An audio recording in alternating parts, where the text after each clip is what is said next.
केला हे तुम्ही सगळ्यांनी बघितलेलं आहात. आणि आम्हाला केव्हा एक अशी आशा होती, शिवसेनेला आशा होती की मोदी काहीतरी करून दाखवतील. आणि मग एक एक त्यांच्या, जसं आपले उपमुख्यमंत्री म्हणतायत किती इंजिन लागतात त्यांची, डबल इंजिन, ट्रिपल इंजिन, नुसती इंजिना बघून इंजिन लागतायत, डबे जोडतायत, डबे कमी पडतायत, पण इंजिन पुढेच सरकत नाही. 10 वर्ष नुसतं थापा टाकते, थापांच्या, म्हणजे वाफेचं इंजिन होतं तसं यांचं थापांचं इंजिन आहे. तुम्ही किती डबे लावा, किती इंजिन लावा, आता देशातल्या जनतेने ठरवलं की दिल्लीतलं मुख्य इंजिनच बनवून टाकायचंय. आणि जी बुलेट ट्रेन तुम्ही आणताय त्याच्यापेक्षा शतपटीने जास्त वेगाने ते इंजिन पुन्हा गुजरातला पाठवून द्यायचंय. आता गो बॅक.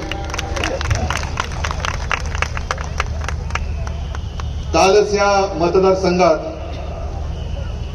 म्हणजे मला काय काय वेळेला दया येते, कीव येते की किती वेळा बोलायचं या लोकांना तरी सुधरतच नाही. मागे सुद्धा पालघरमध्ये आलो होतो, कुठे आपली सभा होती, बोईसर.